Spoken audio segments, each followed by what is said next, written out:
episode of the WCG Network Show. I am so excited to be back for our November session. So, greetings, everyone. Welcome the WCG Network on the WCG Talk radio show. We are the worldwide community empowerment group where we speak life into the community. I'm Dr. Babs. I'm a physician and the founder of Living at Your Finest Wellness. And I'm here as your show host for the evening segment of the Holistic Perspective. So we are here to enrich you with information that not only gets you inspired, but gets you making those impactful changes that would just help your holistic approach to life. So November is what we call the National Diabetes Awareness Month. I'm sure you've heard that time and time again. And as the month ends, I think it'll be important for us to have this conversation. So tonight, I'm going to address a few key points. We're going to talk about the statistics, right? And what are those risk factors? We're going to touch up on how we can prevent it, how we can treat, not just manage, but also how we can reverse, because it is possible to reverse diabetes. And then I'm going to end with commonly asked questions. All right. Now, I want you to tag your friends. I want you to tag your neighbors. Sharing is caring. Let them know that we are on, and we're on all social media platforms. Just name it: LinkedIn, YouTube, we're on Instagram, Facebook, the radio network. And we also have the new platforms, the app. So please, please, please tag and follow, because we do not want you to miss out on any of this helpful information. We want to make a meaningful impact. Now, before I get started, two quick announcements. The first one is that the information that is shared on this talk radio is not intended as medical advice. It's just information to help, educational information to help you with your wellness journey. And then the second disclaimer is that the views and opinions expressed by the host and guest host, it's not necessarily views of the WCG network, right? It's just information, again, to help to promote your health and wellness goals.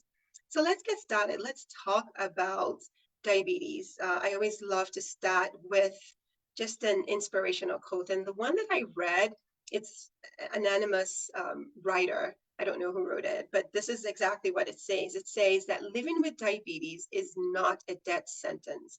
It is just a life sentence to live happier and healthier.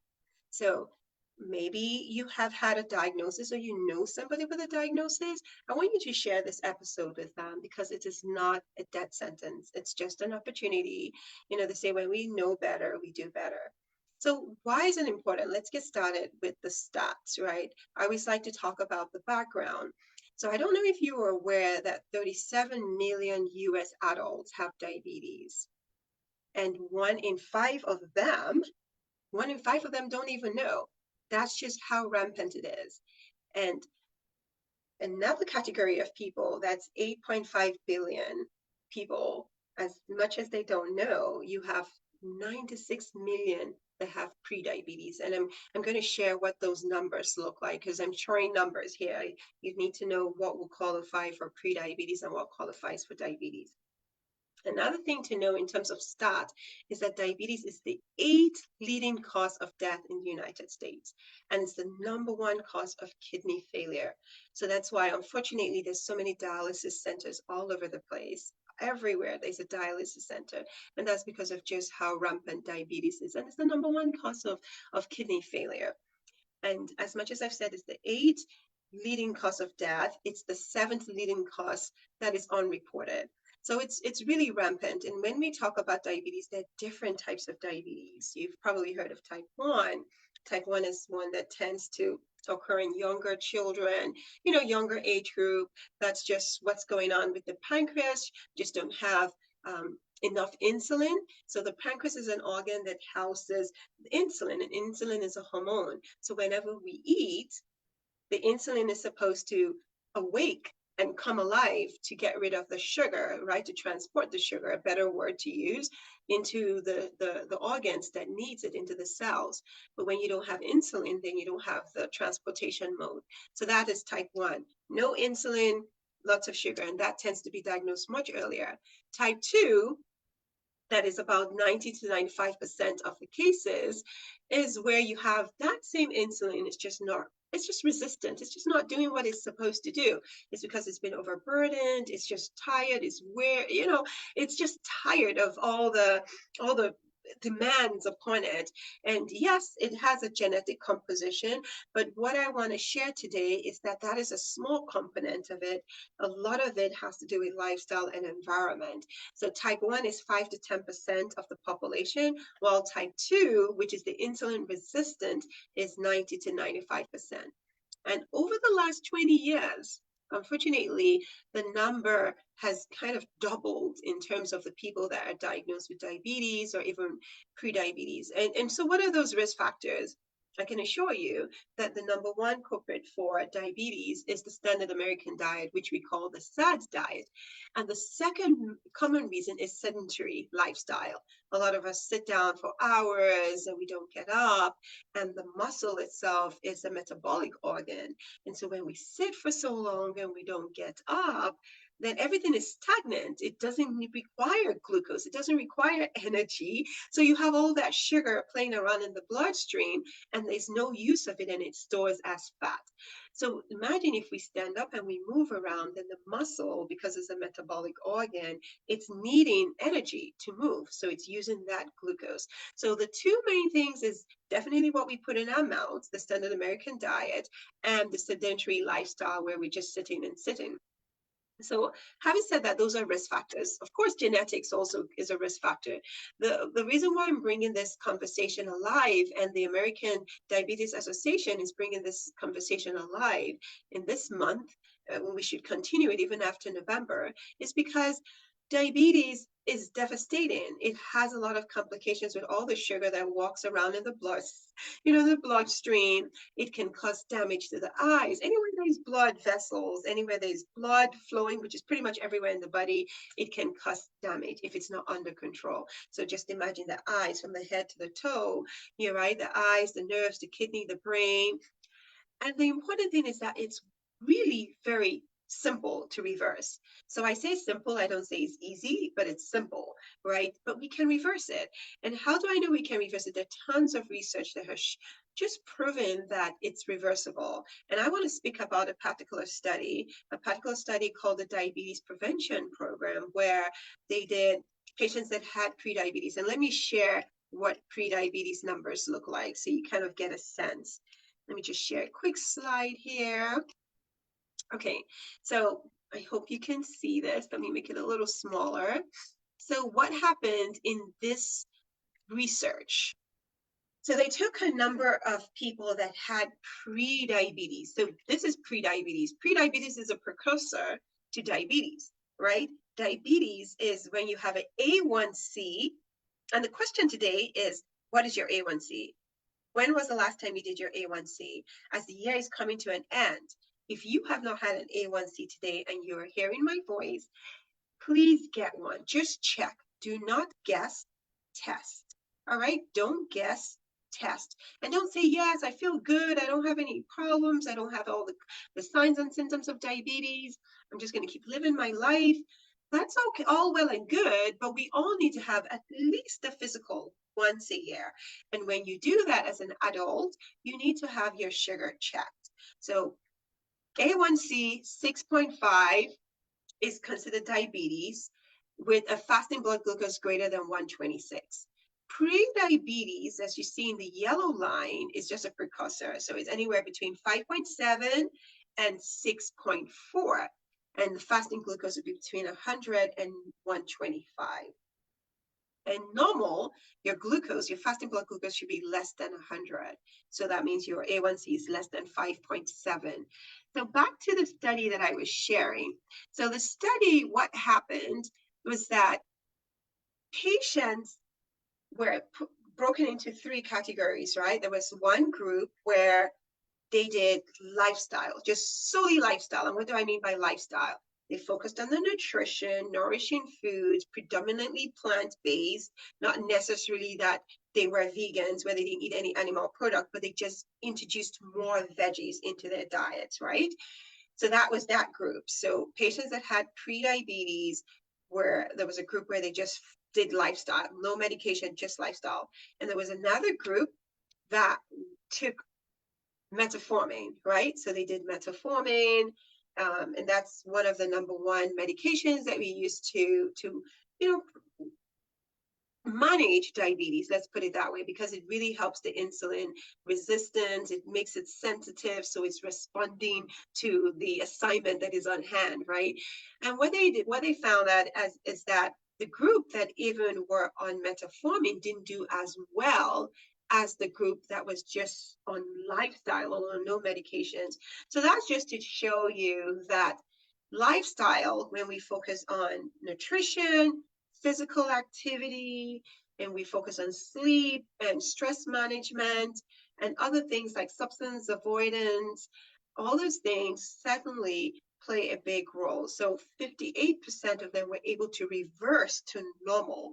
So no diabetes, no pre-diabetes anymore. And the group that was just on metformin and maybe did a little bit of lifestyle, they just had like a 38% reversal. So that's just to tell you that yes, medications has its place and it plays its role, but in the absence of lifestyle, it's not really going to be, it's not going to sustain you long enough to give you the results that you need.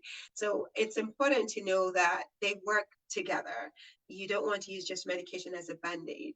So first thing, you certainly need to check your numbers and you know what they are. And then of course, be aware of what things you're doing that is leading to the diabetes, leading to the insulin resistance. So I mentioned the groups. So we have pre-diabetes, we have type 1, we have type 2. And what we found, studies have shown that if you do absolutely nothing in a pre-diabetes state, it's just a matter of time. Within a year, somewhere between a year and 2 years, the insulin is going to completely give out and it's not going to be doing much work, that your body solely is going to rely on medication. But the good news is that you can reverse that by creating the environment that your body can thrive in. You might have heard of another type of diabetes, which is called gestational diabetes, and that just occurs during pregnancy. Some people are able to reverse that after the baby, baby is born. They can be, normal if they go back to a healthy environment. But some people, unfortunately, can continue to proceed into full-blown diabetes.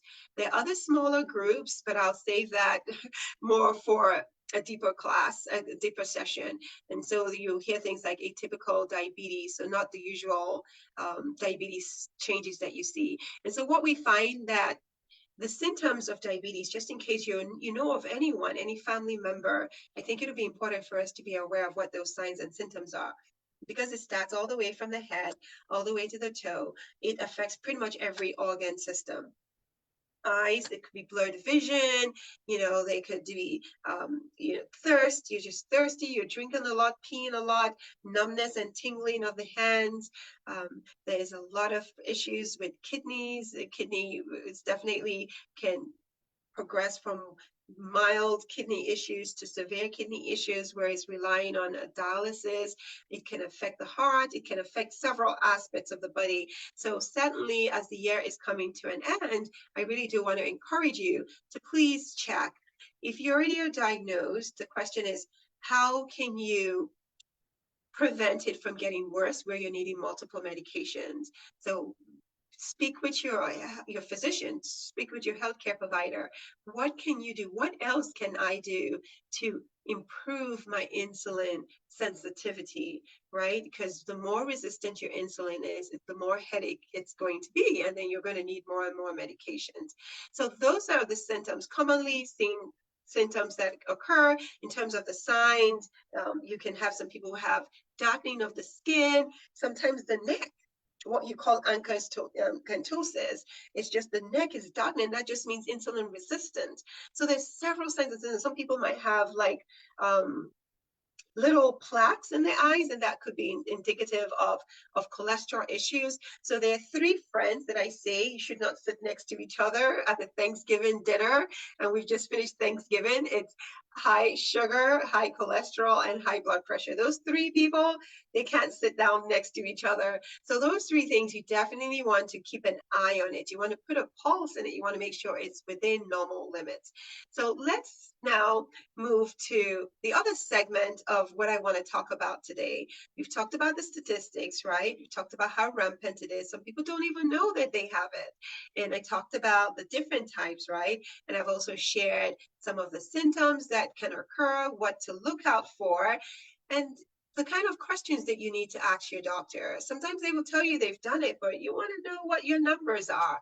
Just because they've done it and they say it's normal, it'll be good to know what exactly are my numbers. And I'll make sure that I leave that slide in the on Facebook so that you can refer back to it as to what is considered a normal number. All right, so let's shift gears now and share those main success strategies that you can use that can help. So whether you're in the pre-diabetes stage, or maybe you're not even pre-diabetic, maybe you have normal A1C. How can we keep it that way? How can we prevent it from jumping into pre-diabetes? So whichever stage you are, this applies to everyone and everyone in the family. Okay, we have to fight diabetes together, especially in the African American community, because the numbers have shown that we have an increased risk, whether it's because of our eating or because of our lifestyle. We definitely need to change that narrative and together as a family, just be healthier. And, the times where we used to say, well, I'm older now, I'm the one that has to eat healthy. The kids are fine, they don't have to. That's a myth at this point because a lot of kids are beginning to have diagnosis of prediabetes at a young age, teenagers. Teenagers are getting it. My youngest patient that I had in my practice at when I was at Grady, before I opened up my own direct primary care practice, was 9 years old, and it was type 2. It wasn't type 1. Type 1 is where you have as young as 5. This was type 2. It was insulin resistant. So let's talk about some key things that will certainly help. Certainly, first thing is knowing your numbers. If you don't know your numbers, you don't know what to do. You cannot manage if you cannot measure. So please, if you take anything away from this holistic perspective section today, is please know your numbers. What numbers are you at the moment? When last was it? If it was 2 years ago, you need an update. So first thing is know your numbers. And once you know your numbers, it's really to sit down and check. Just do a check. What are you doing? What does your plate look like? What does your activities look like? I know we all are in a very, very busy environment. There's just so much to do. The kids, the work, the spouse. It's just a lot. The profession. It's a lot. I get it. But again, I want to emphasize that health is wealth. And we have different types of wealth, but out of all of them, whether it's financial wealth, whether we're talking about time wealth, right? Freedom of time, as well as social. Those are the main wealth that we have. Health. If you don't have your health, you don't have any of those other things. You won't be able to socialize with people. You won't be able to make the money you want to make, and you don't even have freedom of time. So health is so important. So once you know your numbers, again, as I opened up, the session, I said it's not a death sentence. It's just a life sentence to be healthier and happier. So it's not about how long we live, but how well we live. I've had patients tell me, well, you're going to have to die of something. That's correct. We are going to pass, if we're going to pass at some point in time, but do we want to cause on unnecessary pain? We don't need to do that. So let's empower ourselves where we eat the proper foods and we live the proper life so that we can have less complications. That's the message here. So you know your numbers. Based on what your numbers are, what things are you doing that is contributing to it? So you have to be reflective. So you have to sit down, do an inventory of your movements. Are you somebody that is sedentary? Do you sit down quite a bit? Does a job require you to sit quite a bit? How many hours are you sitting? Do an inventory of how many hours are you sleeping. If we don't sleep adequately, unfortunately, we're increasing cortisol, stress hormones, and hormonal imbalance. We're eating a lot. So you need to do those checks. What's about your nutrition? What do you eat? Are you eating more processed foods? then but then whole foods. Whole foods, I mean foods that are in its whole state as much as possible. So you do that inventory. And once you do that inventory, then you can now proceed to the second step. So the first step, you can't go to the second step without doing the first step, which is you have to know your numbers, right? And again, just in case insurance is an issue, there's certainly places that can do it at an affordable cost. Places like direct primary care practices, you will be amazed the discounted cost for an A1C. An A1C in some places is like $3. And my practice is $4. There's several direct primary care all over the state, wherever it is you're hearing from. In case insurance is an issue, you can always get it at a decreased price. So you can always get that. So know your numbers. There's really no excuse not to know what your A1C is at this point. And if you have a family member that is, that you're concerned about, just tell them to check. We've saved several lives by just checking and knowing. All right. And you don't necessarily have to have symptoms to check, because we've had people where all they did was they were just peeing, and then they checked and they had an A1C that was high. And some people their blurred vision, they just thought they needed to see an eye doctor, and they checked the A1C, and their sugars were really high. So the second thing, I think I've bitten that over and over again about checking and then sitting down and reflecting. The second thing I want to share is the nutrition. So nutrition, so very important. As I said, the number one culprit of diabetes, unfortunately, is poor nutrition, what we're eating. So to give you an illustration, again, the pancreas is the house where the insulin is. And anytime we eat, there's going to be a burst of insulin to go and get rid of all that sugar that is in the bloodstream and take it into the organs that need it as energy. So the foods that we eat matter. You might have heard about low glycemic index. So that means foods that don't crush you completely. So meaning that you eat it and it doesn't convert right away to sugar. So you want to make sure that your plate, imagine your plate, right? Half of your plate, the first half, should always be veggies. And there's thousands of veggies that you can eat. So in order not to say, well, I don't like most veggies, I'm sure there's one or two that you can like and taste and enjoy by spicing it up, flavoring it. But you really want to prioritize half of your plate to be veggies, because it reduces the strain that you give when you just eat carbs alone. If you eat carbs alone and you don't have a covering of the veggie over it, you just have a release of sugar into the bloodstream. And then that's where the insulin is overwhelmed and fatigued and you cannot handle it. But if you have your carbs, which is a fist, and you have the covering of your veggie, then it takes longer to digest, right? Because veggies, the fiber, really helps to slow down the release. So imagine that picture. So you're not having high spikes of sugar, and your insulin is like, yes, oh, this is easy. You know that button that says this is easy? Yes. It's going to be relaxed. It's going to be receptive. It's going to be, sensitive. But if you're eating just carbs, and unhealthy fats, that will definitely put a lot of strain on your insulin. So back to the nutrition. You want to prioritize what you're eating. I usually recommend to keep it simple and not complicated. Just have a serving of veggie with every meal. So hopefully you're eating 3 times. If you're eating twice, just see that you have half of your plate's veggies, and you want to make sure that your protein and your carbs are just about the same size. And when you eat your carbs, try your best to eat whole grain. So you don't want white. So white bread, white rice, white pasta, all of that is sugar. It's just really sugar, because whenever you eat something white, they've taken out the fiber out of it. They stripped it. So it's stripped of its fiber, its protective layer. So when you eat that, and especially you're not even eating it with veggies, then again, it's back to the same situation. I enjoy eating rice a lot.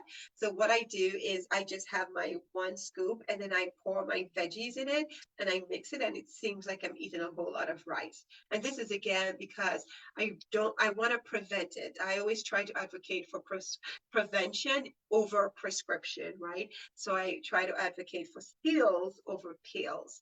All right. And if you're already taking medications, we don't want to overload you with more and more meds because if you go to your doctor, some people complain that, well, my doctor only wants to just give me medicine all the time.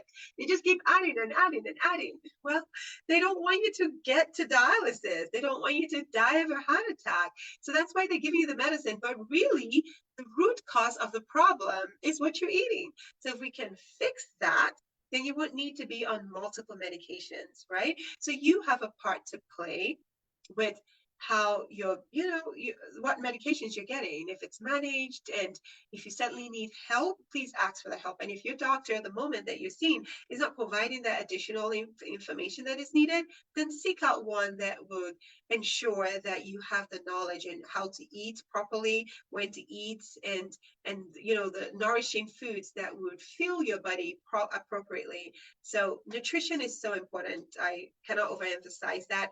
3 servings of veggie, 3 servings of fruit. I'm going to talk about fruit in my commonly asked questions because a lot of people always ask questions about, well, I can't eat fruits because I have diabetes. I'll talk about that later. But 3 servings of fruit, 3 servings of veggie, which is 3 servings of veggie. Try and make at least one of it leafy greens. Leafy greens, the darker it is because of the it's called the phytonutrients. So it's called the phytonutrients. What happens is that the greener it is, you have more of these chemicals, anti-inflammatory chemicals that really help the body. It really helps with antioxidants. It gets rid of the free radicals, and it's amazing. Lots of nutrients, lots of minerals. So 3 servings, one of it at least leafy greens, and then the others you can mix it up. 3 servings of fruits, at least one of it should be berries because the berries help with brain health. It helps with all the good stuff. And other things that I would say with nutrition, there is a place called Blue Zone where they found people live over 100 years old, and they found that they were living healthy. So not only were they having long lifespans, they had health spans. They were really living healthy. And what they found is that they had a cup of beans a day. Yes, a cup of beans a day. So beans could be, from the legume group. It could be lentils. It could be chickpeas. It could be lima beans. There's so many categories in the legume, black eyed peas, just a cup of beans a day. And I know that one of the myths that I'm going to speak about later on is that people feel like, oh, it's gaseous, it makes me bloat, it makes me all of that. There are things that you can do certainly that would help to mitigate that. All right. Other things, nuts and seeds. Nuts and seeds are very good. Omega-3 fatty acid helps with brain health. And you just want a serving, right? So you don't want to have like the whole bag and just eat the whole bag because it's high in calorie. Okay. So I think I've emphasized the main things. You want to not drink your calories. A lot of all the drinks that we have is tons of sugar. And while we're talking about sugar, let me emphasize that for females, we're supposed to have less than 6 teaspoons of sugar. And at the moment, we're eating close to 17 teaspoons. So you tell me, what do you think it's going to do to your pancreas? What do you think it's going to do to your insulin? When your insulin is called upon, when you've had like a soda can, you have like that soda, maybe 3, just one of it has about 9 teaspoons. So you have 3 of that. Imagine your insulin. Of course, it's going to be overwhelmed. So we really don't want to drink our calories. That's so important that we should pay attention. For men, it's 9 teaspoons or less. And unfortunately, there's sugar in everything. So we need to be very attentive. We need to be label readers. We have to look at it and see how much sugar is in this thing. If it is high, it might not be worth it. Just put it back. All right. You don't want later down the line that you're going to have to be spending prescriptions, right, to get yourself medication every month after month. So that is about nutrition. I think I've covered it, basic things about nutrition. First one is know your numbers, right? do your mindset work, see what you're doing, see what can be tweaked. Two, nutrition, just really nail that in. Because there's a lot, Rome wasn't built in a day. Just figure out one thing that you want to work on and how you're going to work on it. And I would say create a SMART goal around it. SMART means SMART goal, be smart about it. So S would be very specific. So for instance, I would say I'm going to make sure I eat at least one serving of beans a day. That's what so I'm not just going to say, oh, I'm going to start eating healthy. I've listened to Dr. Babs on the holistic perspective. I'm going to make sure I try and do better. I want to get off this medicine and I know I can't. I'm just going to eat healthy. That is good, but it's not a SMART goal. So what you should create though will be, I'm going to eat one serving of beans a day. And I like chickpeas. Maybe I'll mix it up, but at least I'll start with one serving of beans. And so that's specific. Then you're going to measure it, right? Measure it. How many days a week are you going to do that? Maybe 3-4 days a week. I will make sure. I can't promise I'll do 7, but I can aim for 4 or 5 days a week. All right. And then the A part of it is attainable. How are you going to make that happen? It's not going to happen if you don't buy it into your house, right? It's not going to happen. So you have to grocery shop, put it on your grocery list, make sure you buy it. If you want to do a variety, make sure you have it. If you are going to cook it over the weekend, like I make mine on Sundays. I make a big pot in the pressure cooker, either myself or my husband. We put it, and we're still trying to get our kids to enjoy eating beans. I'm telling my son that he's our last hope of a child being taller than his parents. So I tell him he should eat beans, at least one serving a day. So I'm hoping that he's going to do it, but I enjoy eating beans. And then I was saying that I can tell things that we can do that reduces the gas is you can soak it. A lot of people, when you soak it overnight, it breaks down all the, all the gas and the things that they say really makes people feel bloated. Soak it overnight and then cook. That usually helps. All right. So that's your A. Your R is relevant. How is it relevant in your SMART goals? How is it relevant? How is that going to help you? Well, it's going to help you because there's studies that have shown that at least one serving of beans a day really does help to increase your longevity, right? So there's studies behind it. I want to live long. I want to be able to play with my grandkids. I want to look good. I want to feel good. I want to be able to get up. I don't want to be tired and fatigued. It has to be relevant. It has to make sense. There has to be a strong why attached to it. And then T is time bound. How long are you going to do this for? So even if it's you're just going to say you're doing it for a week, at least start there, right? So you always want to make sure that your goals are smart. So let's go to the third key success strategy that I always emphasize: movement, movement, movement, movement. I cannot say it enough. Movement is the one prescription that if it could be written and handed to all of us and we do it, it would really save all of us. Nutrition is the foundation, yes, but movement is so underrated. We do not move enough. We don't move enough. And not moving is actually known to be, what do you call it now? The new smoking. So not moving is known as the new smoking. And I'm using style to get up because I've been sitting down for a minute.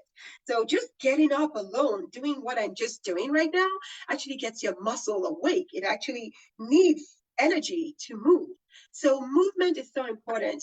Now, what we find and what is shown is that, of course, your movement, whenever you move, it releases lots of chemicals. It needs energy to stay alive and do the activities. It burns calories, right? And especially if you do strength training, it also develops muscle. It helps to maintain our posture. So all of that is so important. But most important of all, with people trying to prevent diabetes or even to deprescribe, if that is what your goals are, or even reverse, is that you want to move at least a minimum of, they call it moderate exercise, 5 days. If you can do at least 30 minutes 5 days a week, will give you about 150 minutes. And then you want to do 2 to 3 days of strength training. So the question I'm asking you today is that, are you doing any of these at the moment? And if you're not, then you might want to, because that's really going to help your insulin to be very sensitive, to be receptive to managing whatever you eat. So And if you do have diabetes, after your heaviest meal, whether that's dinner, just move, move, move. If you can do a 15 minutes movement, 20 minutes, whichever is your heaviest meal, it really will help to circulate that sugar appropriately so that you're not having the sugar storing into your body, your stomach, which unfortunately can cause visceral fat levels, and that encroaches against your organs, and that is not healthy.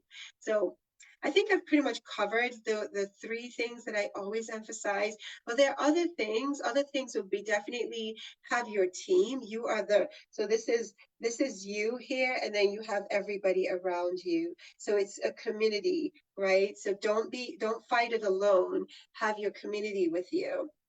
You are the main person in that team, but you want to have your physician, right? You want to have your dietitian.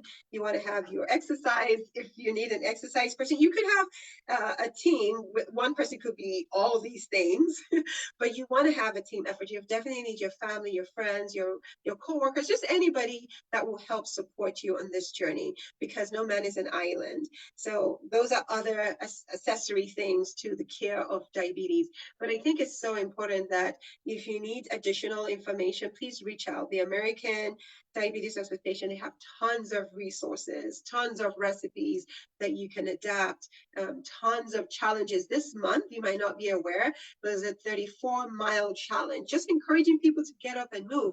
And even in the cold weather, they say there's no such thing as a bad weather, there's just bad clothing. So movement, even if you don't want to face the cold weather. I have a friend who has been walking every day since November 1st.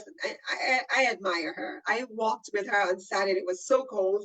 I had my hat and everything. But again, she really wanted to encourage. She's really fighting for diabetes because she lost her husband to the complication of diabetes. So she's made it her life mission to just talk to people about diabetes and make sure that they're well aware of diabetes. So I really hope that this has been helpful. Some of the myths that I want to talk about, I think I've already mentioned some of them, but let me mention the one about fruit. So fruit comes up quite a bit. People say, oh, I read somewhere that I should not eat fruits because it has sugar and it can spike up my diabetes. So there's no science behind that. Fruit does have sugar, but guess what? It's natural sugar. It's fructose, natural sugar, and the body receives it different from the way it receives artificial sugar. So the engineered sugar, they're two different types of sugar. So you can have fruits because, again, remember, I talked about fiber. Fiber is a protective layer. So anytime you eat fruit, it has fiber. It helps to protect and slowly disperse the sugar into the bloodstream. But more than that, yes, there are different types of fruits. Some have a higher glycemic index than others. When you're in the healing stage, you can limit the types of fruits. I always say portion is key. So whatever it is that you're doing, portion is key. But I say it's better to eat the fruit than to eat the cookie. If you're a sweet tooth like me, I will take eating the fruit any day to a cookie, because calories, I mean, a small cookie is almost 350 calories. Meanwhile, a handful, look at my beautiful apple here. I'm about to eat this apple. This is a Gala apple, and it's about 50 calories. But then, do you know all the fiber that is in here? I mean, they say an apple a day keeps the doctor away. So it's really, it has a lot of fiber. It has lots of nutrients, vitamin C, just name it. You don't get that with cookie and all the other ones, right? So please eat your fruit, eat portion control. Make sure that at least one serving of it is berries, any form of berries, right? And I know berries can be expensive, and you have to look and see which one is the clean or dirty, if you have to get it organic or unorganic. There are definitely ways, if you can't afford the very expensive organic ones, then there are ways to clean the ones that are not organic. They say apple cider vinegar with some baking soda, soak, and there are ways around it. But the important thing is just do your best, your very best, to make sure that your body is eating foods that are nourishing, that would encourage your insulin to work a whole lot better. So when you're making smoothie, this is another myth that people say that, oh, I want to be healthy, I want to make a smoothie. And then when you ask them what they put in their smoothie, it's just fruit, nothing else. Well, that is doesn't have a covering. It needs to have a balanced covering. So a smoothie will be a healthy, I would say your base should be your veggie, right? So your veggie could be a cup of spinach, a cup of kale, arugula, celery, whatever veggie, one veggie to two fruits, right? And it will be a cup. So a half a cup, whatever is needed. And then always make sure that you have your protein and your healthy fats. Your seeds could be considered healthy fats. So pumpkin seeds, flax seeds, chia seeds. So they're healthy ways of, and I'll make sure that I put a slide when later on so that you can always reference back the way to have smoothies. So there's lots of conversation here. I hope that this has been helpful. I hope that this has been useful. Please share with anyone that can find this helpful. Again, it's not a death sentence. It's just a way for us to live. It's a life sentence for us to live healthy and happier. And so as we come to a wrap, we're closing out for the season. We'll return in January, where we get to say Happy New Year to each other. Cheers to a healthier new year. And I want you to please just know that you deserve to live at your finest, and certainly because you're worth it. We want you to be whole, vibrant, and healthy. And we want you to at least try one thing. Let us know how, what you've done and how it's made a difference. But I don't want to leave without leaving this nugget that I always like to share. And I saw this online. I don't know who said it, but it says that diabetes is a daily battle. So let me start that. Let me say that again. So diabetes is a daily battle. But each day I become stronger and more resilient. Having diabetes doesn't mean you are limited. It just means that you're capable of overcoming any challenge. And I think that's so beautifully said. So if your journey at the moment is you're trying to prevent it, excellent. If you're in the pre-diabetes, it can be reversed, as tons of studies have shown that. And even if it's full-blown diabetes, I've had a patient that has gone from 12 all the way to normal because the body was just in the environment that it needed to survive, and it's capable of healing itself. So thank you very much for listening. I truly appreciate you all. Until next year, wish you happy holidays. Take care and God bless.